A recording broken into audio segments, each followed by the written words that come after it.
नेहा अब पूरी तरह से तैयार थी। करण को बर्बाद करने का सबसे सही मौका यही था। अगर यह सबूत मीडिया में चला गया तो करण का पूरा करियर खत्म हो जाएगा। उसने मन ही मन सोचा। आयुष ने उसे देखते हुए कहा, तुम्हें बहुत सावधानी से चलना होगा नेहा। करण बहुत शातिर इंसान है। नेहा ने हल्की मुस्कान दी। अब वह मुझसे तेज नहीं है। आयुष ने एक पेन ड्राइव उसकी ओर बढ़ाई। इसमें सारे दस्तावेज और ट्रांजैक्शन डिटेल्स हैं। इसे एक बड़े न्यूज चैनल तक पहुंचाना होगा। नेहा ने पेन ड्राइव अपने पर्स में रखी और वहां से निकल गई। करण अपने ऑफिस में बैठा था जब उसके असिस्टेंट ने उसे एक जानकारी दी। सर, नेहा इन दिनों किसी से छुपकर मिल रही है और मुझे शक है कि वह आपके खिलाफ कुछ करने की सोच रही है। करण की आंखों में खतरनाक चमक आई। नेहा, लगता है तुम्हें सबक सिखाने का वक्त आ गया है। उसने तुरंत फोन उठाया और किसी को कॉल किया। मुझे नेहा पर नजर रखनी है। अगर वह कोई गलत कदम उठाए तो उसे रोकने का इंतजाम कर दो। सानवी और आरव के बीच चीजें धीरे धीरे बदलने लगी थीं। कैफे ब्लू मून में उनकी मुलाकात के बाद आरव अब उसे ज्यादा समझने की कोशिश कर रहा था। तुम्हें कॉफी पसंद नहीं, फिर भी तुम हर बार मेरे लिए कॉफी लाती हो? आरव ने हल्की मुस्कान के साथ पूछा। सानवी ने शरारत से कहा, ताकि तुमको एहसास हो कि किसी की परवाह की जाए तो कैसा लगता है। आरव ने उसकी तरफ देखा। सानवी ने धीरे से पूछा, क्या तुम अब भी नेहा को याद करते हो? आरव कुछ देर चुप रहा, फिर कहा, याद करना अलग बात है और उससे बंधे रहना अलग। सानवी ने मुस्कुरा दिया। शायद अब तुम आगे बढ़ने के लिए तैयार हो। रात के 11 बजे थे। नेहा अपनी कार में थी और न्यूज चैनल के ऑफिस की ओर जा रही थी। तभी अचानक एक तेज रफ्तार गाड़ी ने उसकी कार को घेर लिया। ये क्या हो रहा है? नेहा घबराई। पीछे से किसी ने उसका कार का दरवाजा खोला और जबरदस्ती उसे बाहर खींच लिया। नेहा चिल्लाने ही वाली थी कि किसी ने उसके मुंह पर हाथ रख दिया। एक कड़वी आवाज उसके कानों में पड़ी। तुमने गलत इंसान से दुश्मनी मोल ली है नेहा। वह करण के आदमी थे। आयुष अपने घर में था जब उसे एक कॉल आया। नेहा खतरे में है। आयुष के चेहरे पर टेंशन आ गई। करण नेहा तक पहुंच गया। उसने तुरंत अपने आदमी भेजे और खुद भी निकल पड़ा। अब यह सिर्फ बदला नहीं था, यह लड़ाई थी। नेहा को बचाने की नेहा की आंखों पर पट्टी बांध दी गई थी। छोड़ो मुझे, उसने चीखने की कोशिश की, लेकिन उसके मुंह पर टेप लगा दिया गया। करण के लोग उसे एक सुनसान गोडाउन में ले गए। वहां अंधेरा था, बस एक हल्की सी रोशनी टिमटिमा रही थी। तभी दरवाजा खुला और अंदर किसी के जूतों की आवाज गूंजी। नेहा का दिल तेजी से धड़कने लगा। नेहा, नेहा, तुमने सोचा कि तुम मुझसे जीत जाओगी? यह करण की आवाज थी। उसने अपनी चेयर पीछे खींची और हंसते हुए कहा, मैंने तुम्हें बहुत समझदार समझा था, लेकिन तुम बेवकूफ निकली। नेहा ने गुस्से से उसकी तरफ देखा। करण आगे झुका और उसकी आंखों से पट्टी हटा दी। तुम्हें क्या लगा, तुम मेरी सच्चाई सबके सामने लाओगी और मैं चुपचाप देखता रहूंगा? नेहा ने खुद को छुड़ाने की कोशिश की, लेकिन रस्सियां बहुत कसकर बंधी थीं। करण ने उसकी ठुड्डी पकड़कर कहा, अगर तुमने एक और गलत कदम उठाया तो मैं तुम्हारी जिंदगी नर्क बना दूंगा। नेहा की आंखों में डर नहीं था। तुम जितना चाहे धमका लो करण, तुम्हारा अंत बहुत करीब है। करण की मुस्कान गायब हो गई। देखते हैं पहले कौन जीतता है। आयुष तेजी से अपने आदमियों के साथ उदयपुर की हर गली में नेहा को खोज रहा था। उसने अपने एक आदमी से कहा, करण उसे इतनी आसानी से जाने नहीं देगा, हमें जल्दी कुछ करना होगा। तभी उसे एक अनजान नंबर से कॉल आया। अगर नेहा को बचाना चाहते हो तो अकेले पुरानी फैक्ट्री में आ जाओ। कॉल कट गया। आयुष ने गहरी सांस ली।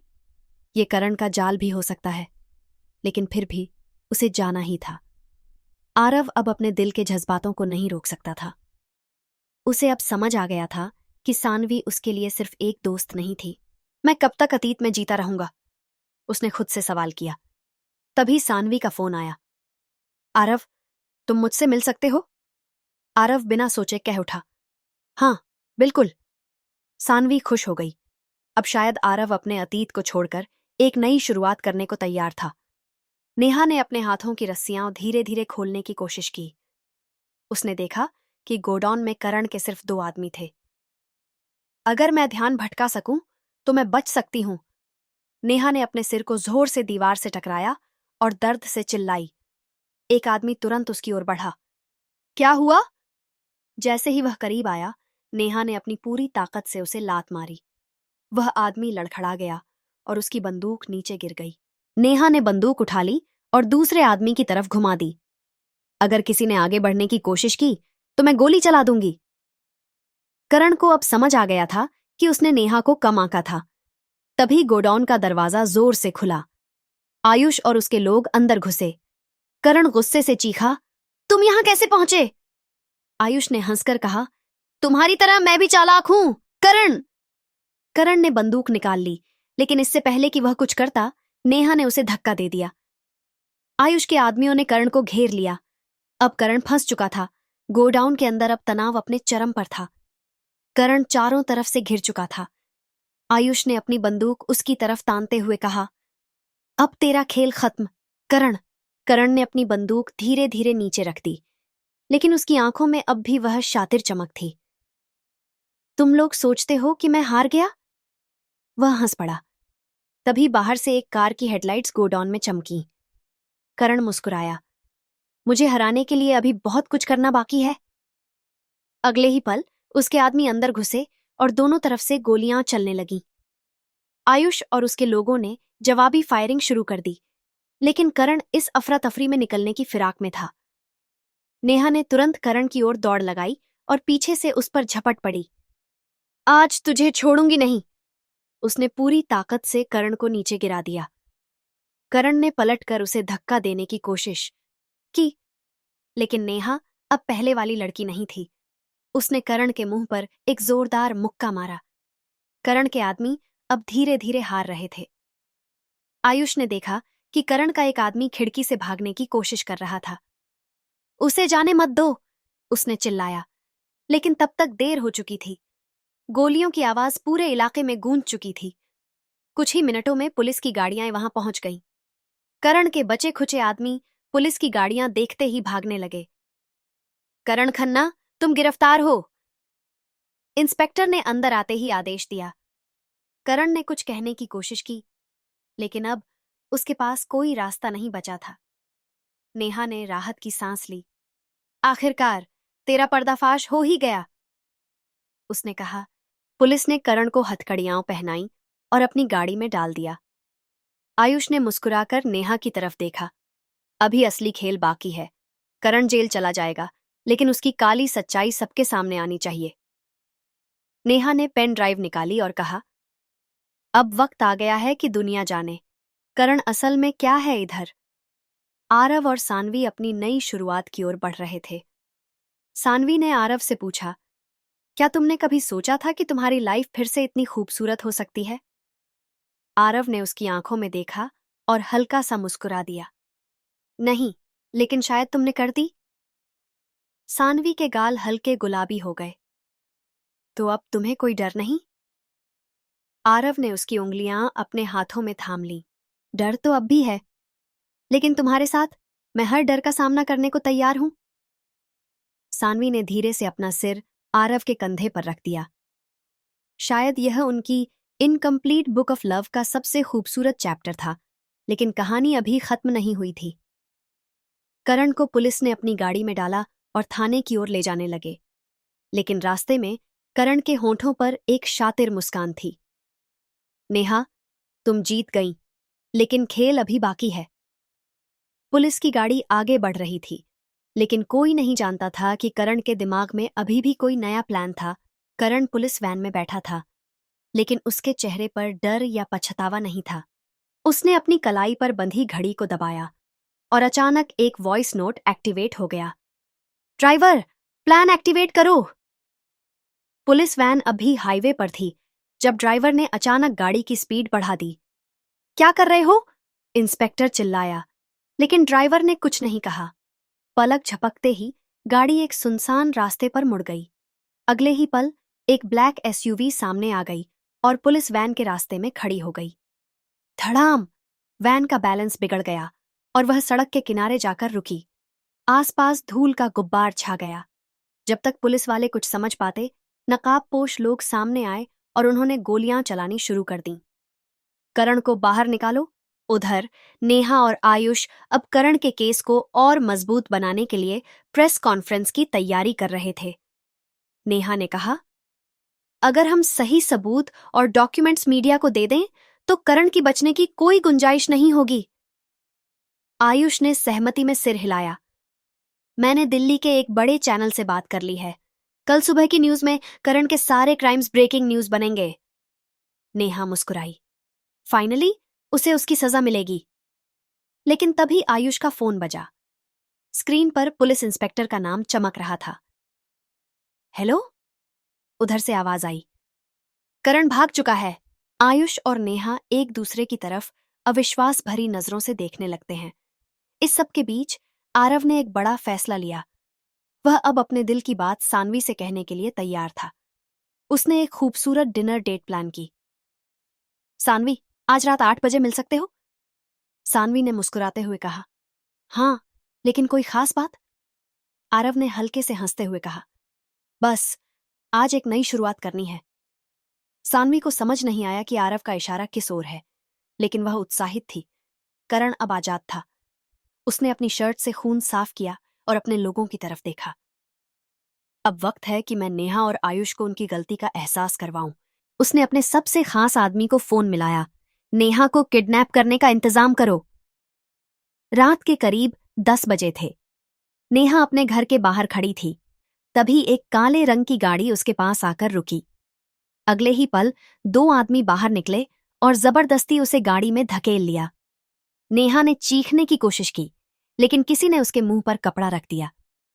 धीरे धीरे उसकी आंखें भारी होने लगीं। अंधेरा छा गया। नेहा की आंखें धीरे धीरे खुलीं। उसका सिर घूम रहा था और चारों तरफ अंधेरा था। उसने खुद को एक ठंडी जमीन पर पड़ा पाया। मैं कहाँ हूं? उसने घबराकर खुद से कहा। तभी एक मर्दानी हंसी कमरे में गूंजी। आखिरकार जाग गई तुम। नेहा ने सिर उठाया और उसके सामने करण खड़ा था। उसके चेहरे पर वही घमंड भरी मुस्कान थी। तुम यहां से जिंदा नहीं जाओगी नेहा। करण की आंखों में एक पागलपन झलक रहा था। नेहा ने गहरी सांस ली और कहा, तुम चाहो तो मुझे मार सकते हो, लेकिन तुम हार चुके हो करण। करण ने ठहाका मारा। हार? मैं तो अब खेल शुरू कर रहा हूं। आयुष गुस्से में था।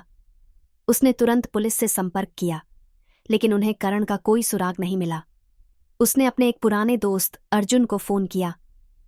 मुझे करण का ठिकाना चाहिए अर्जुन। मैं किसी भी कीमत पर नेहा को बचाऊंगा। अर्जुन एक इन्वेस्टिगेटर था और कुछ ही घंटों में उसने करण के संभावित ठिकाने ढूंढ लिए। शहर के बाहर एक पुरानी हवेली, शायद करण वहीं होगा, अर्जुन ने बताया। आयुष ने तुरंत अपने लोगों को इकट्ठा किया। इस बार या तो करण बचेगा या मैं। उधर आरव और सानवी का डिनर डेट प्लान था। सानवी रेस्तरां में पहले ही पहुंच चुकी थी, लेकिन आरव थोड़ा लेट हो गया। वह जब पहुंचा तो सानवी थोड़ा नाराज लगी। तुमने इतनी देर क्यों कर दी? आरव थोड़ा घबराया। फिर उसने धीरे से सानवी का हाथ थामा। क्योंकि मैं सोच रहा था कि अगर तुमने मुझे मना कर दिया तो क्या होगा। सानवी चौंक गई। मना? किस बात के लिए? आरव ने गहरी सांस ली। सानवी, मैं तुमसे प्यार करता हूं। सानवी के दिल की धड़कन तेज हो गई। वह कुछ पल चुप रही, फिर उसकी आंखों में चमक आ गई। और अगर मैं भी यही कहूं तो? आरव मुस्कुराया। तो फिर हमारी अधूरी कहानी अब पूरी होने वाली है। आयुष अपने लोगों के साथ हवेली पहुंचा। अंदर घना अंधेरा था। सावधानी से चलो, उसने अपने लोगों को चेतावनी दी। उन्होंने धीरे धीरे अंदर जाना शुरू किया। तभी अचानक गोली चलने की आवाज आई। धाएं आयुष और उसके लोग तुरंत कवर में आ गए। करण को जिंदा पकड़ना है, आयुष चिल्लाया। तभी करण की आवाज आई। नेहा को बचाने आए हो, पहले खुद को बचाओ। और तभी उसने एक लीवर खींचा और पूरा हॉल आग की लपटों में घिरने लगा। अब सब जलकर राख हो जाएंगे।